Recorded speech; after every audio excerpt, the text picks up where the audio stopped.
All right, all right, all right. What's up, Dre? What up, Jess? How are you? I'm doing good, brother. How are you?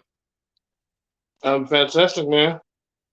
Well, this is my first time on this type of format that you and Donald have been doing, which I saw you guys' first one and it was absolutely amazing. So I'm trying to do my best to keep up with that same legacy that you guys have started. So I'm going to let you kick this off and I'll just follow your suit.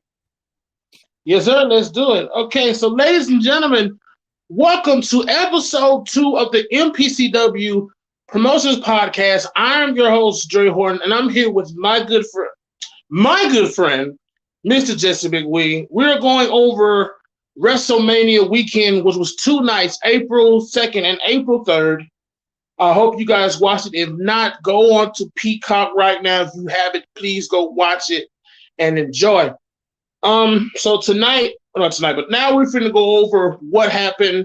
So I'm gonna start off with, did you watch it, Jesse?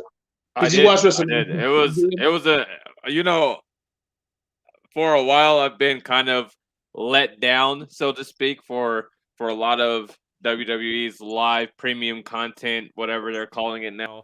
But WrestleMania 38 was absolutely off the chain. It was a great night 1, night 2. Just both of those nights were fantastic in regards to a WrestleMania event. So right, I enjoyed it. Me too, brother. I'm not gonna lie to you, I enjoyed it too. So, of a lot of people who don't, if you haven't seen it, please go to Peacock right now. However you watch it, go watch WrestleMania. Friday night, we watched the Hall of Fame ceremony. I hope y'all watched it too. We got to see the Undertaker finally get inducted to the Hall of Fame, such as Queen Sharmell, the Steiner brothers, Shad from Crown Time. He won the Warrior Award, and the Steiner brothers. It was one more person. Vader, Big Vader, was also inducted to the Hall of Fame Friday night. It's Vader time. All right, so let's get into it. Night 1. We're going to go night 1. So the first match of night 1 was for the SmackDown Tag Team Championship that features the team of the Usos, the Day One boys, and Shinsuke Nakamura and Rick Boogs. So what was your prediction, and who did you pick to win that match? I mean, honestly, I'm not gonna lie to anyone. I always just by my personality, I guess, but I've always been a fan of the Usos. I've watched them when they came in, starting out as heels with Tamina, transitioning over to a more face type tag team, and then going back to this heel type tag team that they're in now. And honestly, bro, like looking at the card and looking at the matchup, I definitely thought that it was going to be a tough fight for them. But I personally thought that the Usos were going to come out victorious. My take on the match, honestly, like I feel like that match probably would have went the distance. That match was a good start for the night. It was a good tone setter. We saw, unfortunate, especially in that business, it's you just can't predict these things. You can't see them coming, and that injury that Boogs suffered during that match definitely changed the outcome of the match. I honestly feel like with the momentum that Boogs has and the love that he has with the WWE universe and how he gels so well with Shinsuke, like those two together, despite the fact that they're going against a veteran tag team like the Usos, I felt like that match was probably supposed to go the absolute distance and just blow the roof off at the beginning. But I mean, at the end, the Usos do what the Usos do, and they lock in and they get down to business. And when it's time to get a dub, they get a dub. So shout out to the Usos, day one for getting the victory, but speedy recovery first and foremost to Rick Boogs, because I mean, all the momentum that he has going for him, for it to be cut short with the injury, that just it sucks to see. As a fan of wrestling, it sucks to see that happen to someone, regardless of if you're a fan of that individual or not.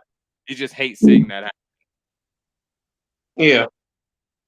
Yeah, I get it. To me, I think if it wasn't for that injury, I really think they would have won it. My pick was Nakamura and Boogs because they've been doing this tag team for months now, and for them to finally get an opportunity for the tag team titles, it would have been great if they would have won it. But that injury right there cost them the victory, and the Usos took it. I want to say shout out to the Usos for doing their own version. I don't know if you saw it or not, but they did their own version of the 3D. Now that was nice. I give them that. That was damn good. I like that. I like they did a little set up to the Dudleys with that 3D, but they came with the victory. So they are still your tag team champions on SmackDown. All right, so we're gonna go on to the second match of night 2, which was Drew McIntyre versus Happy Corbin. My prediction for the match was, of course, Drew McIntyre. And as you know,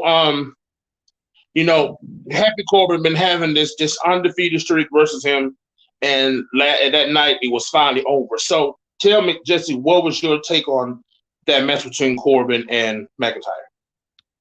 Let me just say, for two legitimate big men to be in the ring together and put on the show that they did, on this setting, on a WrestleMania stage where the lights are brighter, there's more people, like, you have to show up and you have to show out. And they both did that. I predicted, like you, Dre, I predicted that Drew McIntyre was going to win. And that's no knock on Corbin. As you mentioned, undefeated in any kind of match, not just against Drew, but he's been undefeated ever since he, took on this Happy Corbin gimmick. So he hasn't lost at all. So a lot of people were kind of under the impression, like, you got Madcap Moss out there at ringside. So that's always a factor in any kind of wrestling match. And Madcap, like, to be honest, I thought Madcap would get involved a lot more than what he did in that match. And he did get involved. He tried his damnness. They had that one little miscue where he was on the ring apron, and Corbin was going for those clotheslines or whatever he was doing at that time, and he turned, and Madcap's there, and he has this little argument with them, and that gave Drew enough time to get up and recalibrate himself. And let me just say, seeing Drew hit a Claymore on anyone, I don't care if you're a big man, a cruiserweight, middleweight, just that man's athleticism and strength is absolutely unreal. And shout out to Drew for getting that victory, shutting down that undefeated streak for Happy Corbin. It's going to be interesting to see what they do moving forward, with his character and with Drew. Right. So my thing is, I hope now that this is over with, he can go back to to being in the championship thing now that we crowned a new double champion. But we're gonna get into that a little bit later. So next match of night 1, we had a tag team match. Well, another tag team match, excuse me, which is the Mysterios versus the Miz and was it Logan Paul? Logan Paul. First off, I'm gonna go off. Of course, I said my prediction was the Mysterios, as always, of course. I want to shout out to Logan Paul because Logan, he's such a big YouTube star, and plus he's a boxer. So for him to transition from those two things to become a wrestler for just one night only, maybe, I thought he had an incredible. I thought he was incredible. I like what he done, and he was really, really, really good doing it, and it was very. Because when you think about it, like when you saw Bad Bunny, right? Bad Bunny had a WrestleMania, last year's WrestleMania, if I'm not mistaken. You saw him do things that you didn't think he was capable of doing because they're like, he's a rap star. You're not expecting a rap star just to be a wrestler one night. Right. But, Logan Paul did what he did. Unfortunately, they didn't get the win, the Mysterios, but your take on it. I mean, I'm like you, Dre. I was rooting for the Mysterios. I grew up probably like you watching Ray from his, WCW days into, WWE. And I mean, it's kind of hard, despite who he's going against, right? It's kind of hard to just want to predict against Rey Mysterio because he's beaten the odds and so many matches against so many different types of individuals. I mean, big match like beating people like Kane and Batista, winning world championships from people that are just outpowering him, outsizing him. Yes. I'm gonna be honest with you, Dre. With this match, it kind of let me down, and I'm gonna tell you why. Okay. Yeah, I get you can't take away anything from the athleticism of Logan Paul. He's an athlete. You know what I mean? He as they were, building him up, went the distance with Money Mayweather and his boxing fight with him, things like that. But in WWE, obviously, we all know like there's a story that has to be told during the match, and there's a certain way of doing things. And my biggest issue with it is, I get how athletic Logan Paul is, and they kind of showcased him more than what I wanted to see him. In the match. Like the Miz is the wrestler here, right, on that team, and it's the Miz is a legit, whether you like him as a face, whether you like him as a heel, the Miz is a legit wrestler in this business. Like the Miz can go against anyone, and you can almost guarantee that he's going to put on a great show. But my biggest issue was that little miscue that they had at the end of the match where Logan's in the ring with one of the Mysterios, and the Miz jumps in the middle part of the ring apron, makes a tag. So he's not holding on to the tag rope as they were trying to, state earlier in the match. He's not holding on to the tag rope. He tags himself in. He's a legal man in it with an illegal tag, and they pick up a victory. Like, I feel like the ending they probably could have done differently and made it a little more believable. But to your point, Logan Paul in this match, he made this match a believable wrestling match simply because of the things that he was doing in the ring against legitimate wrestlers, like doing legitimate wrestling moves in this match. So, but my big thing too is like you can never trust the Miz. Like at the end of the day, you can never trust the Miz, and I was shocked at the end.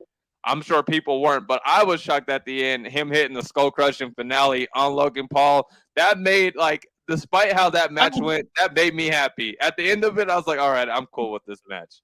You know what? I'm not gonna lie to you. I felt it coming since the beginning. I felt that skull crushing finale was gonna be connected sooner or later to him. I just didn't know when, but it happened and we saw it, so I figured that.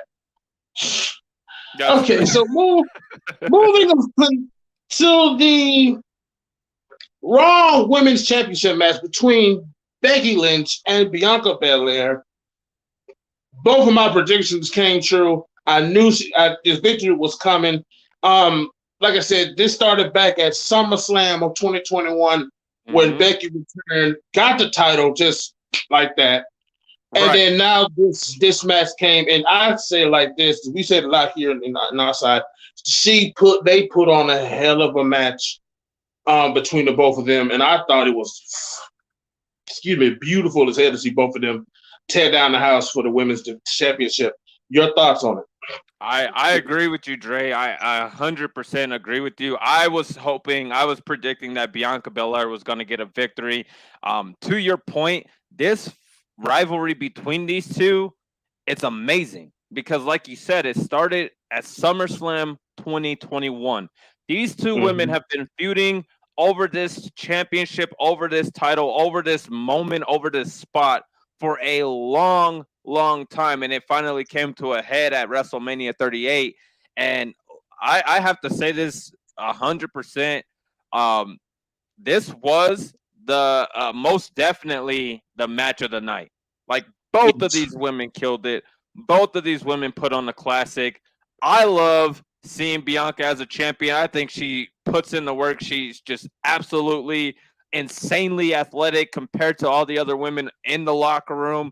And these two women like literally tore down the roof. Like this match, I can tell you this, Dre, when I watched this match, at the end of this match, my first thought was, how in the hell are Charlotte and Ronda going to compete with this match. There is no I way agree. possible that they're going to be able to outdo this match because Bianca and Becky, like people don't really give Becky her flowers, but she is an absolute stud as a wrestler. Like hands down, can go with anyone, and she plays her character well. She plays her gimmick well. Like that match, bro, amazing match of the night. Nothing to say on that. Nothing to say on that. All right, so the next match of night one. Now, I'm gonna put it in there for you. Ever since we heard that this man was leaving All Elite Wrestling. Now, we didn't know where he was going. Some may did, some may did not know. But then we heard the rumors were true that this man came back home to WWE. Seth Rollins thought that he wasn't going to go to WrestleMania until he went and had that meeting with Vince, which I kind of thought the same thing as Vince, though. Like, why not, why not just ask me to go to WrestleMania? I'm Vince. I can do what I got. I got straight pull here. WrestleMania comes. Seth Rollins comes down the ring with his cool entrance and his little dance and stuff. He gets in the ring. He sits there. He's waiting patiently for his opponent. And then all of a sudden, you saw the return of the American Nightmare, Cody Rhodes. Now, I didn't have a prediction for this because I didn't know he was going to be at WrestleMania because the rumor said that he was going to be at WrestleMania. Then the rumor said he was going to be at Raw Monday night. So I didn't even know when he was coming. But he came at WrestleMania night one versus Seth Rollins. To me, on the men's standpoint, it was the best match of WrestleMania. On the men's standpoint, the women's standpoint, of course, Bianca and Becky. But the men's standpoint, Seth Rollins, Cody Rhodes, tore down the house to me. Your thoughts? Dre, I definitely I've always been a Seth Rollins fan, right? I just love everything that Seth does in the ring, out the ring. The fact that you can give this man any character under, God's blue skies and he does it to perfection is absolutely amazing to me. So I was like, my thought was, I don't care who comes out to face Seth. Like Seth is gonna win this match, simply because it's Seth Rollins. But like I was on the fence because I was hearing things of Cody coming back. So then everybody, automatically had their thoughts of, well, it's gonna be Seth and Cody when they found out about the whole Seth being in WrestleMania. But then I also heard rumors of Shane McMahon being back. And Cody Rhodes was potentially trying to show up at WrestleMania and show up at a different promotion's big event. And so I was like, well, maybe something with the Cody story didn't work out, and he's going to show up on Monday Night Raw like you were thinking, and it was going to be Shane. And so in my head, I'm thinking, well, if it's Seth and Shane, I'm sorry, Shane, but you're about to get your ass whooped. Like you're about to catch your ass whooping. But as soon as the lights went out and they played that first note of Cody Rhodes' entrance music, I was like, this match is about to go fucking down, and it's about to be crazy. It's about to be crazy. And as far as night one goes, I have to agree with you. As far as night one goes, on the men's side of things, match of the night for the men. Like, that's a hard match to go up with, and that's because Cody Rhodes isn't no slouch of a competitor. He's not like this mid-card competitor. Like, he deserves to be upper card, main eventing, like, night in and night out. And pairing him with Seth Rollins, like, you can't get any better pairing than those two. Like, it worked. And then, we know wrestling, and they're going to play up, Seth didn't have time to plan for this and blah, blah, blah, blah, blah. But for somebody who didn't have time to plan for a match, the chemistry between Seth and Cody amazing. Absolutely amazing. It was spot on. It was spot freaking on. Mm-hmm. I have no other words for it. That match was damn great. All right, so we mentioned this during Becky and the Bianca conversation of their match. Now, match 6 of the night of night 1 was for the SmackDown Women's Championship, where we saw the champion Charlotte Flair versus the badass woman on the planet Ronda Rousey. Of course, my pick was Ronda. You know, she won the Royal Rumble. I'm thinking she's destined to win this match. Mm-hmm. But things happen. She didn't get it. So I want to see what's going on next. But I think they had a pretty good match. In my book, they had a pretty good match between the both of them, besides the two, mishaps that happened. But Jesse, please, your thoughts on this match between Charlotte and Ronda. I could be 100% honest on this, right? Sure. Oh yeah. Listen, I hated that match. I hated that match so much. But if you're gonna let down 78,000 people, don't do it in the middle of the show. Like, that should have been on the kickoff show when people were still deciding whether or not they wanted to be outside in the sun or inside in the shade. Like, it should have happened then, because you got to think about it. Everyone has their opinions about Charlotte Flair. I have my opinions about Charlotte Flair, but I'm not going to take anything away from Charlotte Flair, because she's made it possible for her to take herself out of the legacy that was laid before her by her father. She's done her own thing in her own way, so she deserves her credit for that. But the fact that they keep building us up on this whole someone's going to dethrone Charlotte, it's just getting old. And I mean, like I said, you see that Bianca and Becky match, and as a true wrestling fan, you're immediately, hell, as a competitor, your mindset should be, I have to go above and beyond of that match, right? Because everyone loved that match. Everyone loved that match. And then you see Charlotte and Ronda, who hasn't been in the ring for over 6 months.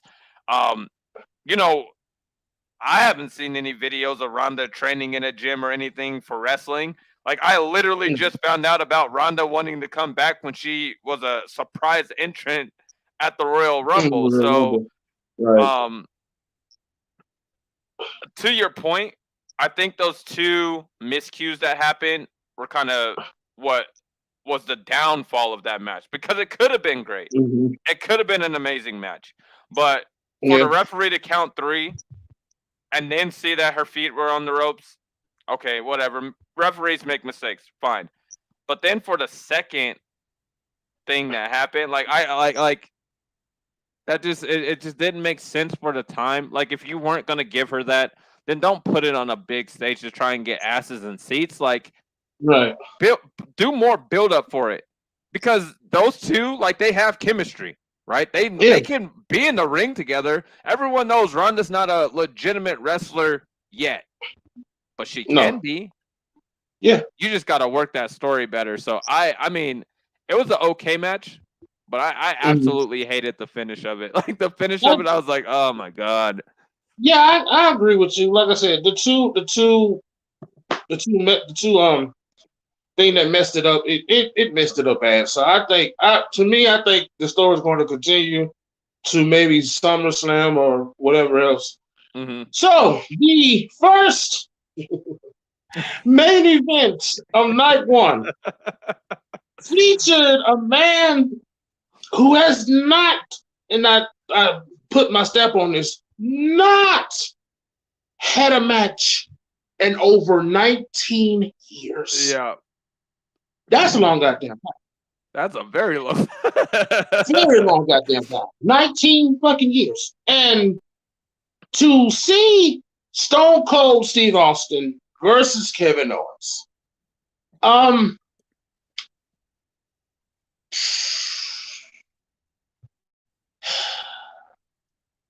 First of all, let's take this. Let me just take this first. we've been hounding for for one more match out of him for years. Mm-hmm. Every fan has. He's gotten tweets about it, Instagram about it, Facebook about it. Stone Cold has said no. I don't know what buttons they had to push for him to say yes, to actually come out of retirement for one cheesy match. But he said yes. And then on top of that, it wasn't a regular cheesy match. It was a no-holds-barred match. You ain't had a match in 19 years, and you agreed to a no-holds-barred match.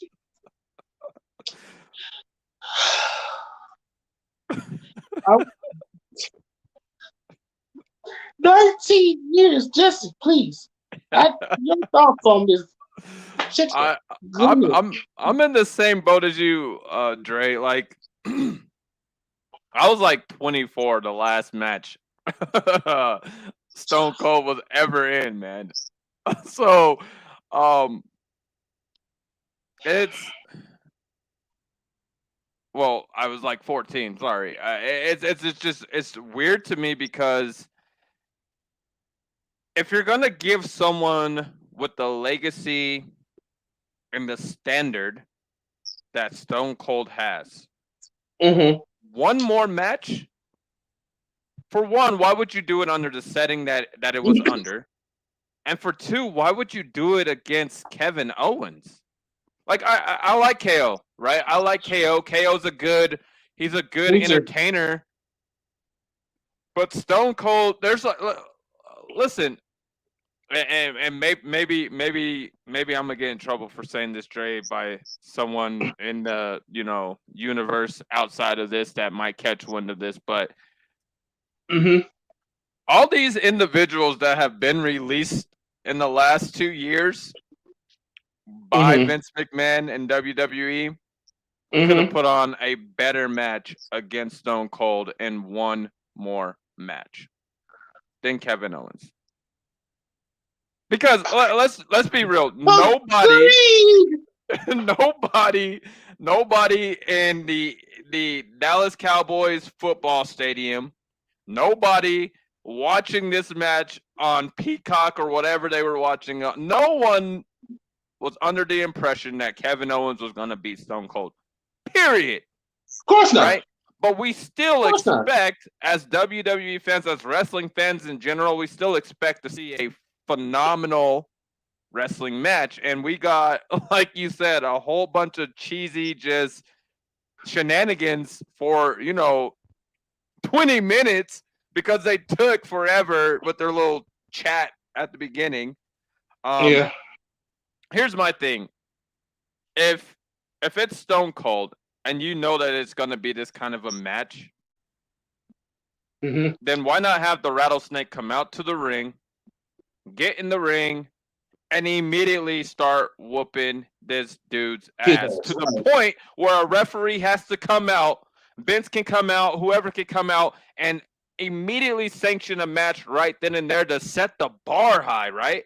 Because then you're anticipating something crazy is going to happen versus just this build up to, whatever. But outside of that, like you said, I mean, it was a cheesy match, but it was an okay way to end night one.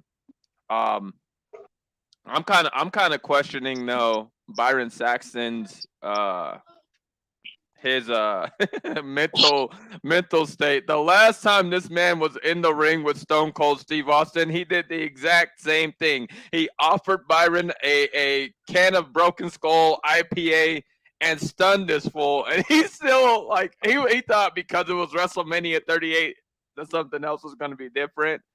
That had me laughing my ass off. It was funny. I gotta say it like this. Non-wrestler or not, everybody wants a WrestleMania moment. Yep. Now, mind you, like you said, last time he was in the ring, he got stunned, won the WrestleMania moment. Saturday night, Why not? Perfect time to get a WrestleMania moment where you get stunned by Austin, Jake, and the Mm-hmm. What a night for you. Can't you? So you great. Mm-hmm. So Let me just say this overall, real quick, Dre. I'm sorry. Let me just say this mm-hmm. real quick.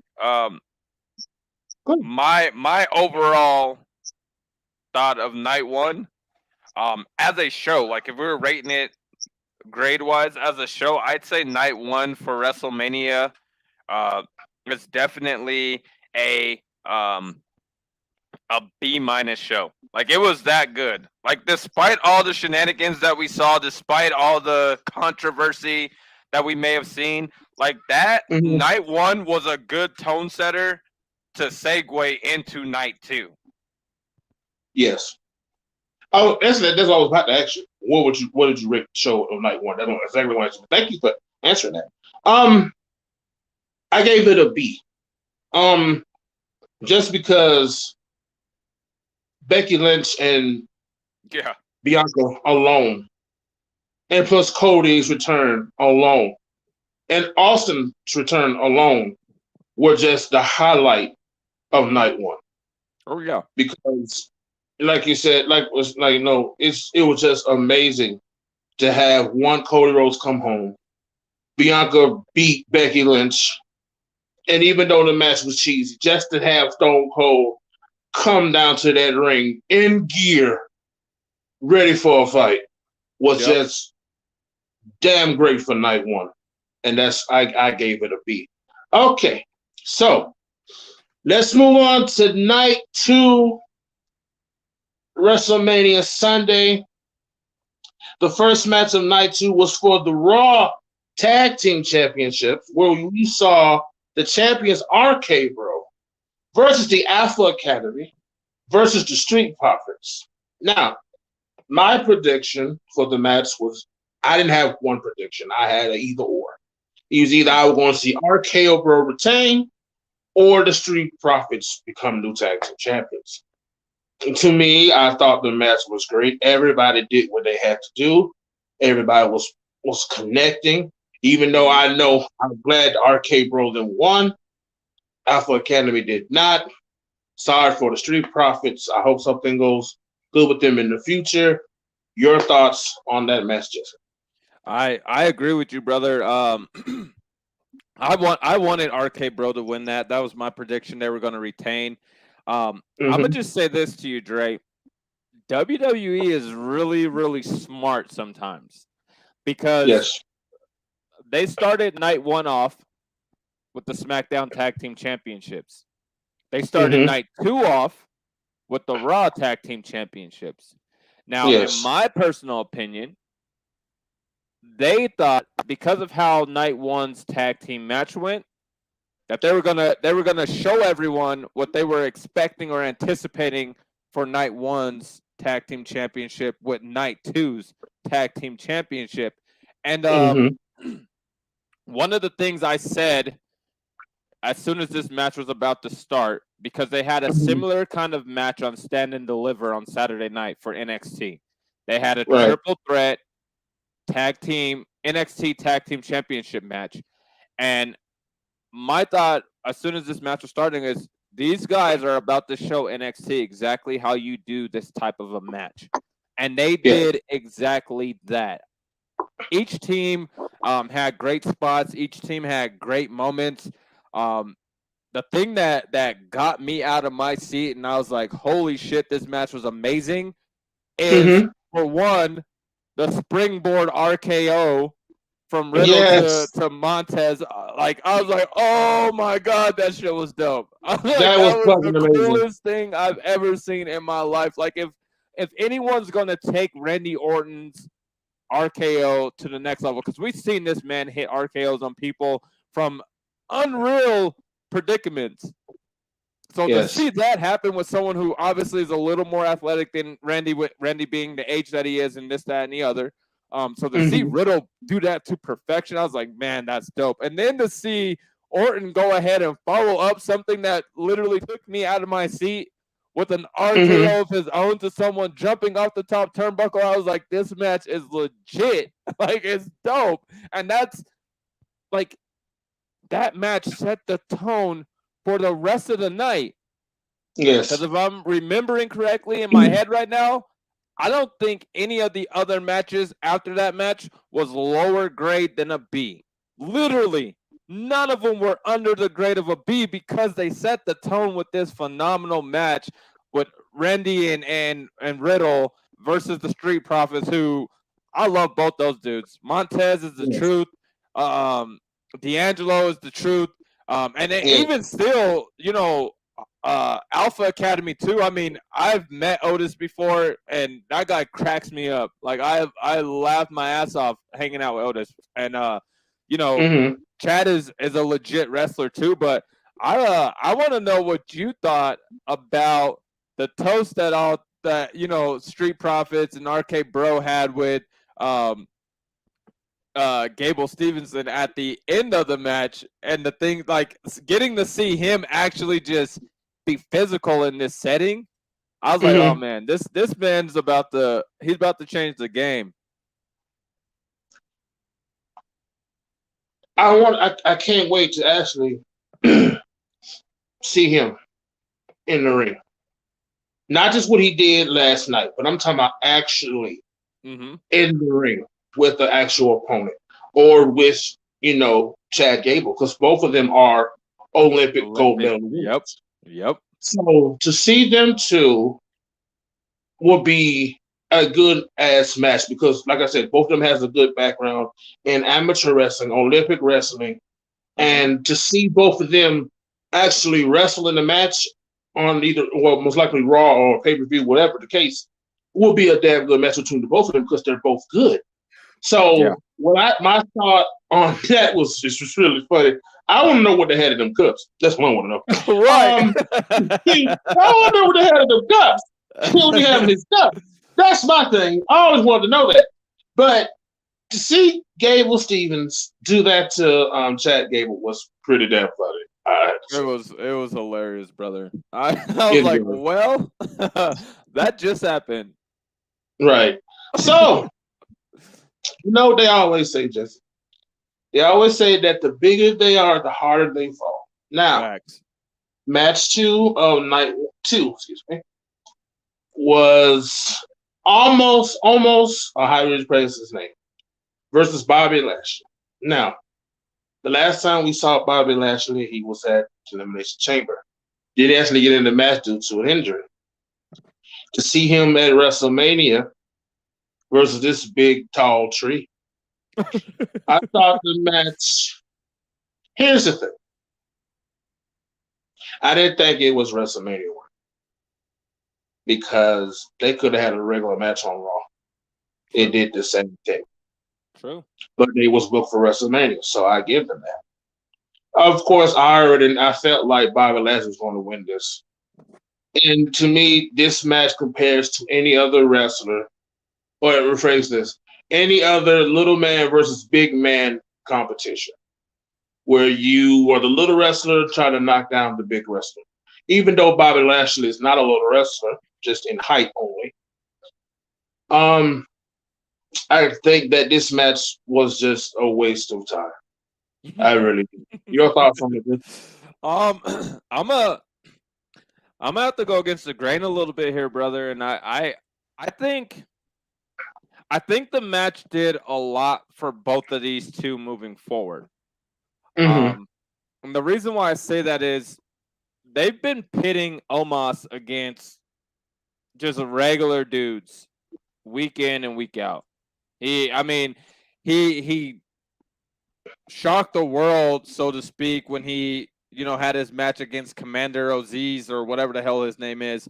And everyone was like, oh my God, he picked up this other 7-footer over his head, extending his arms and dropped this man on the mat. Like, let's be real. Omos is 7'3", 400 freaking pounds.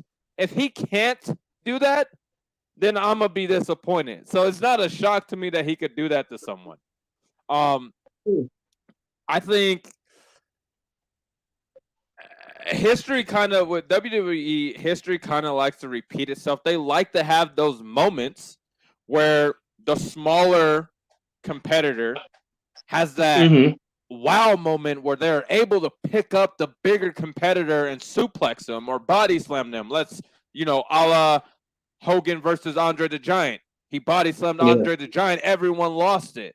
You know what I mean? When, John Cena hit the attitude adjustment against Mark Henry, everyone lost their minds because weeks before they were, showing John couldn't do this against Mark Henry. So then we see the same, kind of scenario with Bobby Lashley where he hits the suplex on Omos, and from there it kind of sizzled down. Like they built up to it, but then it sizzled down because let's just be honest, Bobby Lashley is a legitimate freaking competitor, right? Yes. He's a former military guy. He's a former MMA Bellator champion. He's a former world champion in several different other companies.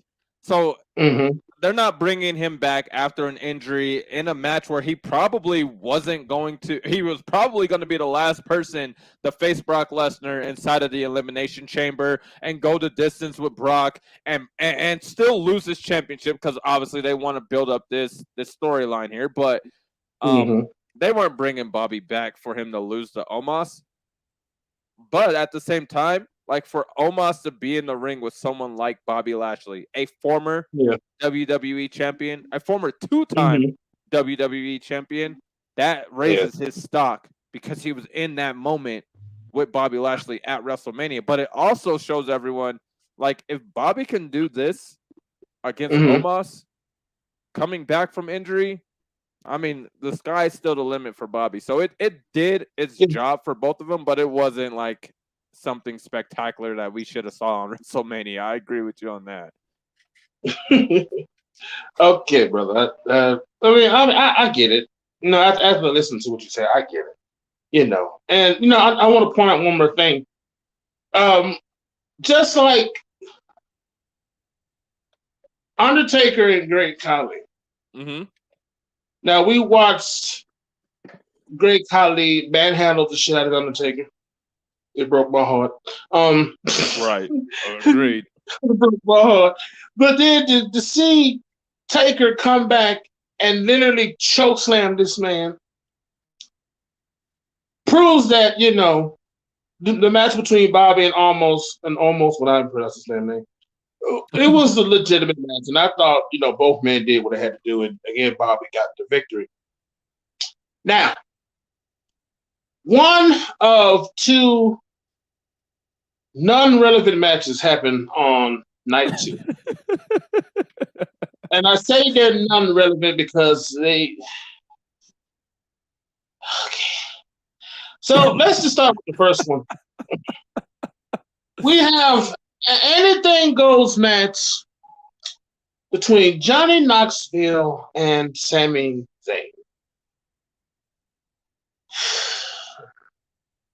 I don't even want to talk about it because it was funny, but it was still non-relevant to WrestleMania. But it was there on the card. Go ahead, Jess. Let me just say this. They decided, WWE being they decided that on Friday night they were going to do the Andre the Giant Battle Royale match on Friday night, right? With people from Raw, people from SmackDown in this Battle Royale. And two of those people that were in it was the WWE United States Champion and the WWE Intercontinental Champion.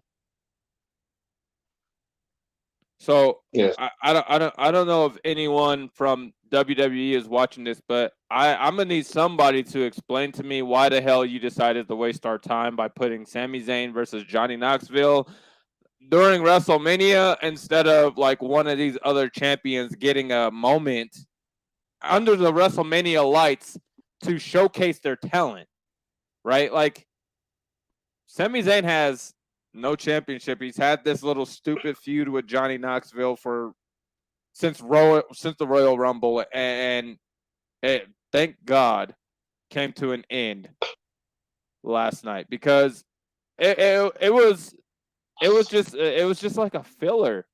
It's just a filler match. Like anyone under their right state of mind, because I don't know how inebriated anyone could have been by that point. I was hoping that I was probably like half a case into alcohol before I got to that match. Unfortunately, I wasn't, but because that might have even made the match a little better for me. But like it literally like everyone knew. I was telling my wife Dre, I was like, I already know how this match is gonna go. Sami Zayn is gonna beat the tar out of Johnny Knoxville, but you're gonna see all these jackass people involved in this match. At some point, they're gonna get involved in this match. And as soon as I said that, Party Boy came out, and I was like, well, here we fucking go. Here we go. And it just kept getting more and more and more. And they dragged it on so long that eventually people were just kind of sick of it. Yeah. And it was a waste of time. It's like you said, non-relevant to WrestleMania. Yeah. I say this. There was one point where I thought, this has gone too far. When you had Wee Man pick him up and just slam him, like, why? I mean, I understand Wee Man is strong, I guess, but moving along. Right. Moving along. All right, so you had a fatal four-way tag team champion, fatal four-way women's tag team championship that featured, I called them the Queendom, which was Queen Zelina and Carmella versus the Glow Boss, which was Naomi and Sasha Banks versus Ripley and Morgan versus Natalya and Baszler. Now, that match was fucking good. I never, there's been fatal four-way matches with women, but it wasn't like this. All of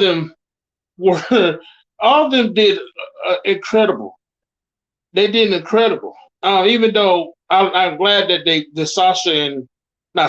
Sasha and Naomi won, but that double powerbomb, the double triple powerbomb from each corner, it was damn perfect, and I liked it. And they even though I wish it was in sync, but it was perfect the way it was. Jesse, your thoughts on it? I agree with you. It's you gotta look at this from if I'm looking at this from a different point of view. Like, people forgot until they mentioned it on WrestleMania. The commentators mentioned it. I think it was Corey or Byron. One of them mentioned, like, Sasha and Naomi have chemistry as tag team when they were Team Bad. Like, yes, that's how Sasha literally got her big start on the main roster for WWE, and she was a pistol then, right? Her, Becky, Charlotte, like, they all, came out and put on a hell of a show when they first started. So, I mean, Sasha and Naomi, to see that chemistry rebuilt between them, like, at that point, it's just kind of like, I know for a fact that both of these two are going to win this match. There's no way you're taking that from them. They're the best legitimate tag team as females in this match right now. Now, Live for Brutality, like, I was expecting to see more tag team continuity type moves between those two, because they do, once they have time together, they're going to gel very, very well. They're going to be a tough tag team, but it takes time. Yeah. Like, you can't just force that.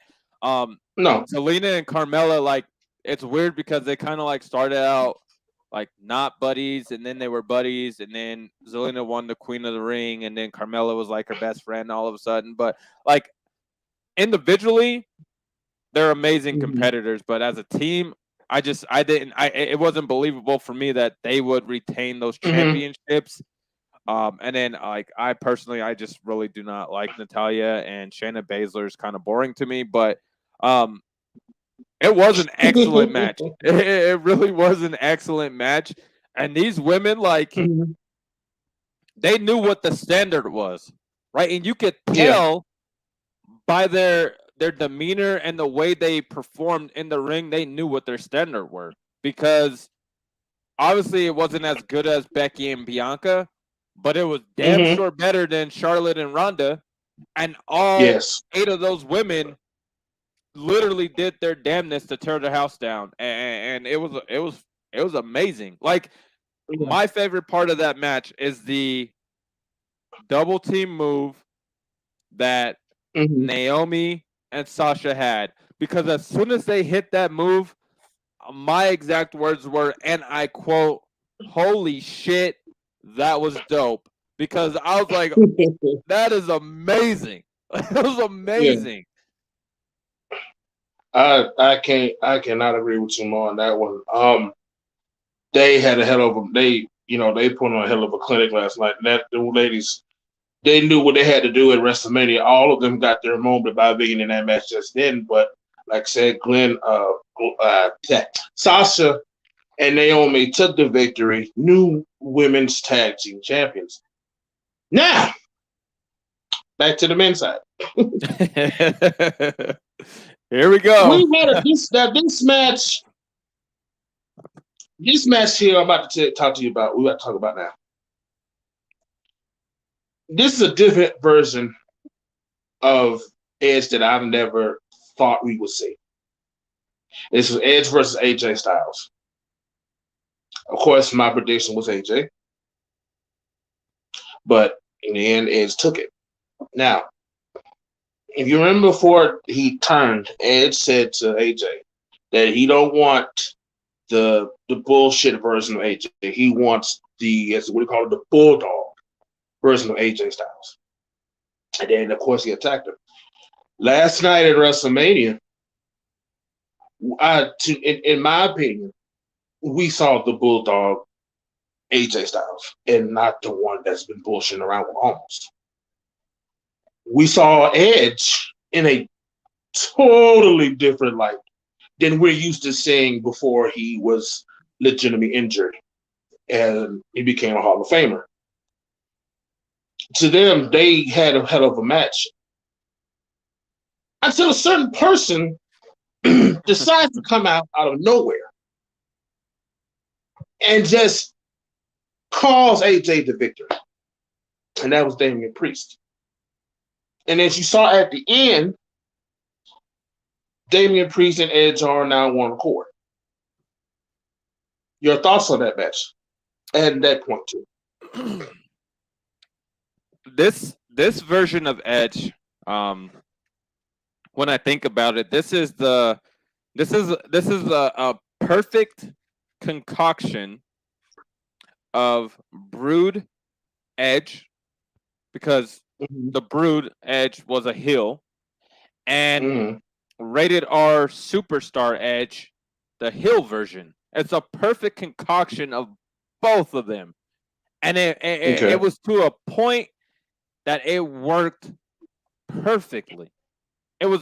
I've never ever been a fan of Edge, and people are probably gonna look at me crazy because I say that, but I've never been a fan of Edge until last night, because I like that version of him. That version of him, it's like you don't know what you're gonna get from this version of Edge. You don't. Like he can be absolutely maniacal, or he can be this like uncanny tactician inside of the ring and just completely systematically just obliterate you. But he had the AJ Styles in the ring. Not like you were saying, not the AJ Styles that was having to waste his time trying to build up a rookie in Omos and be the mouthpiece for him and this, that, and the other on the mic and blah, blah, blah. No, we got to see AJ Styles, the one that everyone was ranting and raving about when he made his first debut at a Royal Rumble in WWE. We saw that version of AJ Styles where, the man, he knows a reversal to damn near every freaking move, and it's weird because every single one of his reversals end up hurting you, and it's weird, but he's that damn good, and that's what we saw last night. And listen, I get that they gotta, announce or reveal to everyone this pairing between Edge and Damian Priest, which I also said that pairing's gonna work based off of how they were transitioning Damian Priest from what he started out as once he got to the main roster to where he's at now. Which, oddly enough, now that I'm talking about it, they were doing the same thing with Edge, but you didn't know that. You wouldn't be able to put that they were doing these similar transitions between these two people just to bring them together. Like, you wouldn't be able to tell that until last night.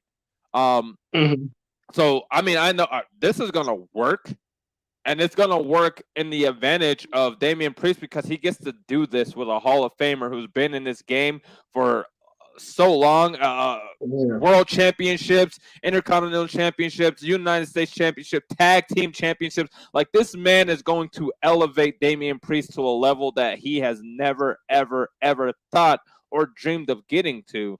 I just didn't understand, why bring him out at the finish, right? Like, if Edge can beat AJ Styles by himself. As much as I don't like Edge, I can say that. Edge can beat AJ Styles without a distraction. And it's like an odd distraction because Damian Priest didn't even get involved. He was just standing there. And it kind of took AJ like, bro, what are you doing out here right now? Like, why? Like, where did you even fucking come from, for one? But I don't know, man. I'm interested to see what they do with it because can you kind of sense with this WrestleMania that there's just about to be a shit ton of changes that are about to happen, and we're not going to be prepared for probably half of it because that's what I'm getting from it.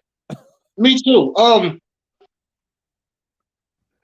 Rumor says that, and I think they started off last night with Damian Priest. The rumor says Edge is going to lead a faction on Monday Night Raw, and I think they started already just by having Damian Priest. Now I'm not sure who else they're going to put in it, but I know Edge is going to be the leader, and Damian's already a member. He's the first. They revealed the first member last night at WrestleMania, so we just had to watch Monday Night Raw tonight and so on to figure out who all will be in this thing. So, in the meantime, now remember I told you in the beginning, 2 irrelevant matches. Two matches that was irrelevant. The Fight Club, which is Sheamus and the other boy, versus the New Day. Again, non-relevant. Shortest match of the night. SmackDown. Right. Shortest match of the night. I think it was about a minute and some seconds.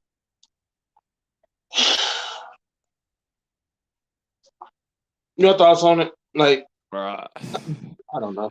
How disrespectful of a match. The New Day, Kofi, Xavier, Big E, these 3 individuals. Listen, the story of the New Day, 3 guys that literally were not getting any kind of push at all from WWE. In the staircase to the peak of their careers, not getting any kind of push from WWE or creative. They get together. They come up with this idea, and X is recruiting Kofi. He's recruiting Big E, and the story leading up to how the New Day becomes Mm-hmm. And it worked. They work as Indeed. heels. They work as faces. They work as tweeners. Like, it works. But these are 11-time tag team champions. Mm-hmm. Big E, Kofi, former WWE champions. Kofi, a United States champion, an Intercontinental champion. You know what I mean? Like, these dudes are putting in work, not complaining about shit. Yeah. And your biggest selling point for the reason of this match is because of what the idiot Ridge Holland did to Big E. And then you have them in this match on WrestleMania. Which only lasted a minute and Which seconds. literally only lasted a little over a minute. And they lose. They lose. They lose to a scrub. Sheamus is good. I give Sheamus that. But whatever the hell they're trying to do with Butch attacking, X after the match, like, that was stupid. Like, why even show that? For one. For two, let me say this. Let's go back to when he first got here. First of all, I don't like this Butch thing. I don't. I'd rather have him as Pete Dunne. Agreed. The Bruiserweight from NXT. Agreed. In NXT the UK. Yep. Just like I'd rather have Walter. Yep. Agreed. Not Gunther. From NXT UK and NXT. Mm-hmm. But even though he's still over there in NXT, but I'd rather have their names, what they came in with, than these dumbass names they have now. Facts. And even though I wish Big E a speedy recovery, and I hope he comes back soon. Agreed. That suplex was very botched. It's to terrible. the point that man could have died. Yep. And then to come to WrestleMania last night, which I didn't even think the match was going to even happen, but they pushed it to Sunday. To have them come in and lose under a minute, I think it was a minute and 56 seconds. That was just fucking embarrassing. That was very, very embarrassing. After what they just put, and after what happened to Big E, I think that match should have been New Day's win and not theirs. But power step B didn't happen that way. Listen, on any given Monday, Tuesday, Wednesday, Thursday, Friday, Saturday, Sunday, on any given day, there is no way in hell Sheamus, with just anyone, is going to beat 11-time tag team champions. No way whatsoever. I don't care who it is. There is no pairing outside of the Usos right now that are going to put on a phenomenal showcase with the New Day and beat them. None. You can be Sheamus, like Sheamus and Cesaro. No, that's just my personal opinion. Like, that's disrespectful. It's embarrassing, and it shouldn't have happened last night. Yeah, agreed. So we're down to the final two of night 2. So to be another, I noticed I said 2, but I should have said 3. All right. Well, actually, it's 4 because we're going. There's a part 2 of this next match. Austin Theory versus Pat McAfee. Prediction and win goes to McAfee from everything he's done. I mean, the man is a former NFL punter. 1. Okay.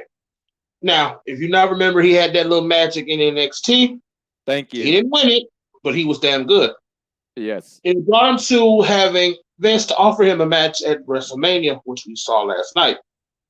And I say, versus a man who's a wrestler, Pat McAfee did fucking phenomenal. Mm-hmm. Now, before I ask you your thoughts on this, I'm going to go ahead and start with part B.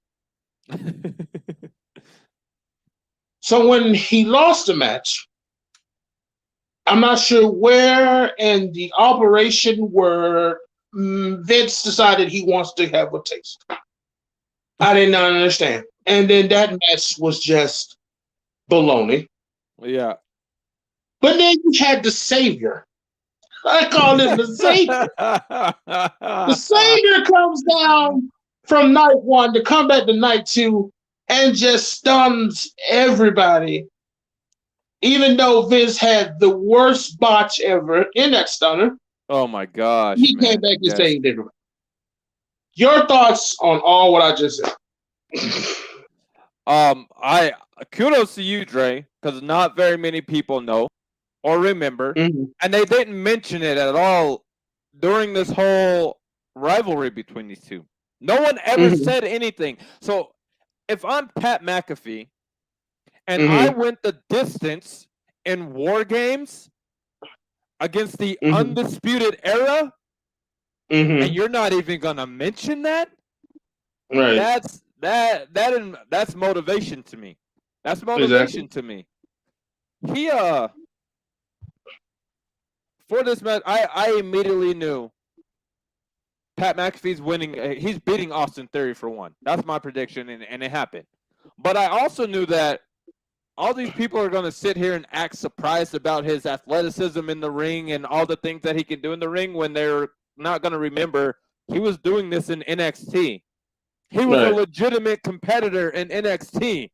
So Pat McAfee is my guy. I love his energy. I love everything about Pat McAfee.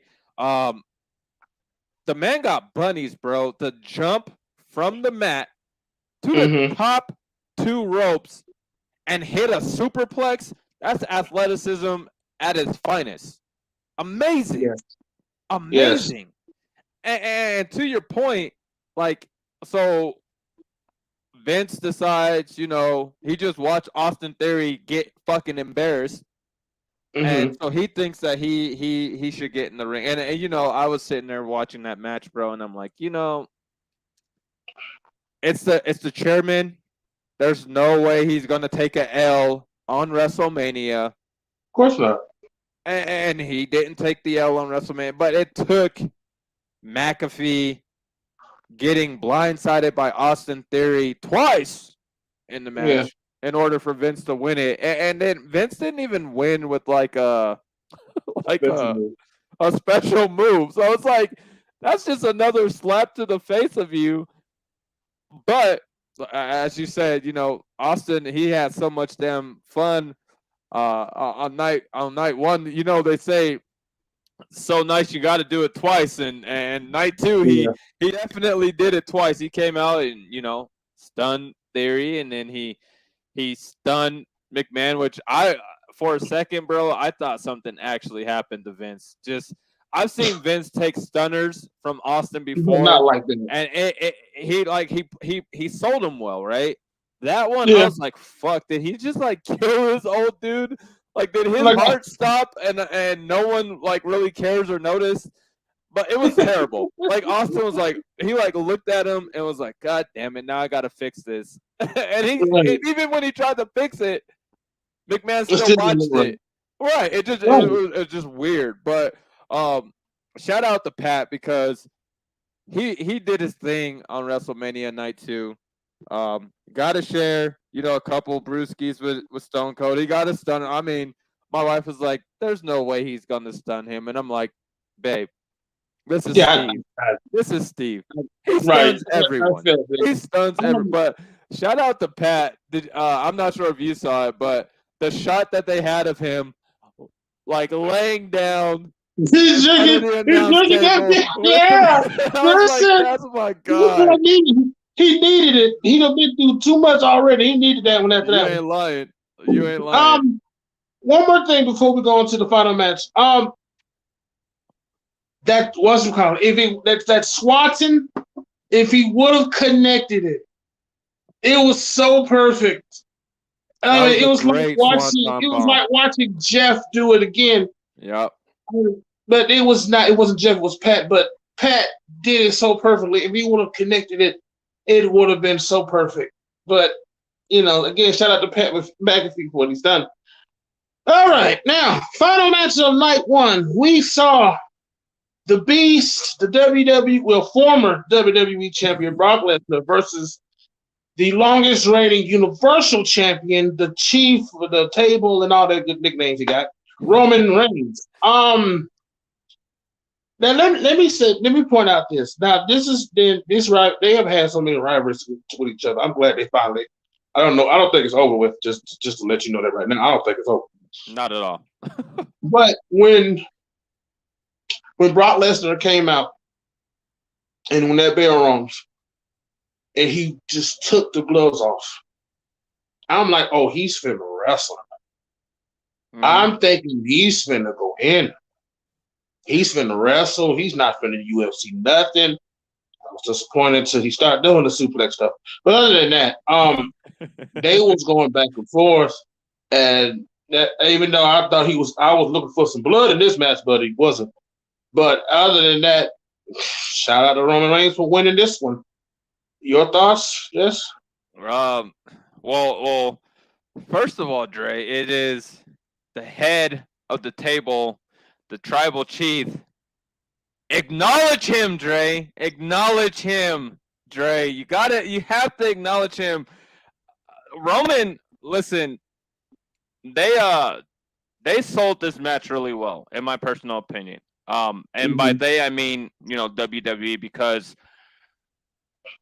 this is the third WrestleMania match between these two. Yes. The first one, Seth Rollins cashed in, so there was no definitive winner between them. Even though we all saw Roman at the pinnacle of winning that match, Seth Rollins came in with the heist of the century, got the dub.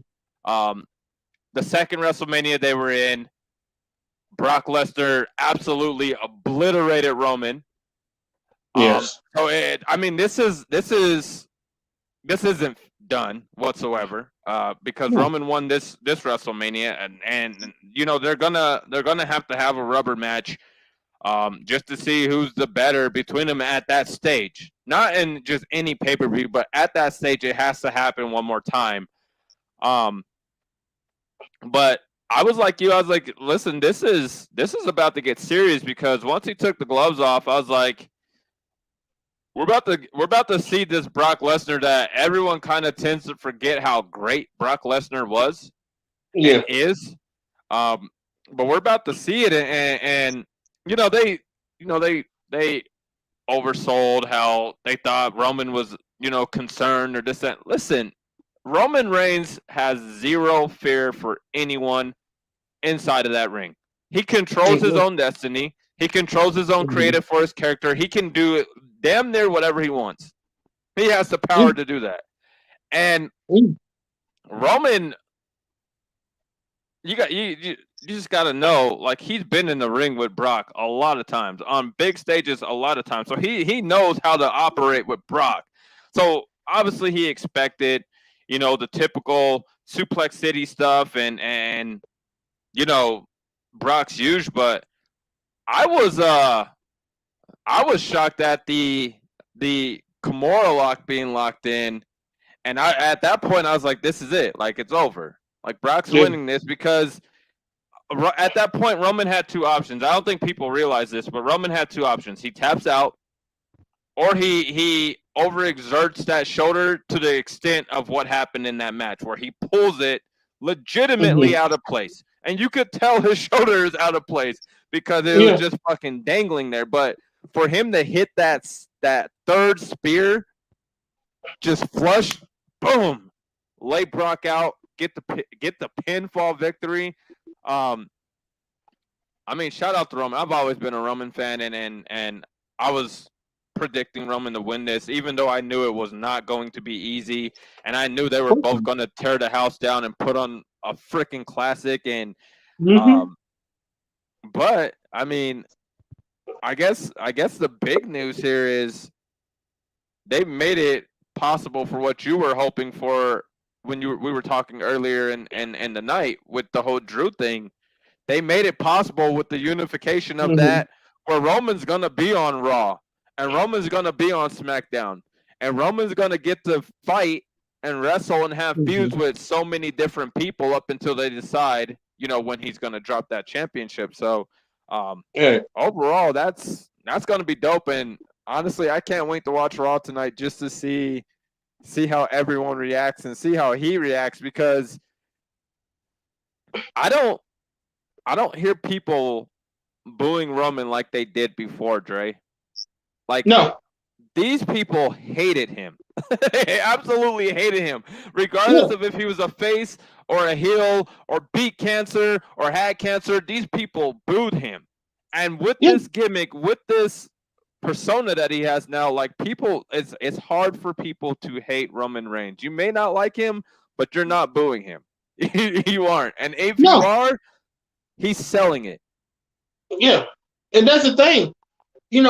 Like I said, in the beginning, when he, when the Shield broke up and he finally went solo, and then he did, like I said, everybody booed him because, like, when people saying that Vince is forcing him to do this and do that, he hated himself. But then when he left and came back to this, acknowledge me, the head of the table, the tribal chief, isle of relevance, it finally clicked. Yeah. With the people. And now we're going to do just like we done Cena and done The Rock and everyone else. We're going to hate you. We're going to love you. We love you now because now you're what we've been wanting to see for a long time. Yep. So now you get to see that heel version of Roman Reigns, because when he was a heel in the Shield, it was there, but it wasn't quite there. So now that I'm not going to say he's solo. Well, technically, yeah, he's solo now, though he has Paul Heyman, and then he has two solos on his team too. Now he can embrace that heelish version of him. And now, like you said, he calls up the tribal chief, the head of the table, the Isle of Relevancy, or whatever it's called. And it's phenomenal. Everyone loved him. And, quite a few still boo him. And the main thing is everyone acknowledged himself for me. And everyone acknowledges him. And, they love him. And shout out to him for winning last night. He is now the WWE champion, Universal champion. And I can't wait to see what happens next with this story. Bring on Drew. Bring on Drew. That's going to be the best feud that WWE can run with after what happened last night. Roman versus Drew is going to be the best feud that they can pick out of a locker room full of amazing superstar talent. Drew has to be that guy. That's just my personal opinion. Okay. I agree. I agree with you on that. All right, ladies and gentlemen, I want to thank you, Jesse, for being part of this with me for episode 2 of the podcast. I appreciate you, brother. Shout out to Donald. Get better, brother. I can't wait to see you again. Thank you, everyone, for tuning in to watch episode 2 of the podcast. Remember, if you have not watched WrestleMania, you can go on Peacock and watch it now, or you can just watch Monday Night Raw tonight to see what happened. Again, I am Dre Horton. On my side here, this is Mr. Jesse McWee. And as we always say, it is time to cut it out. Thank you.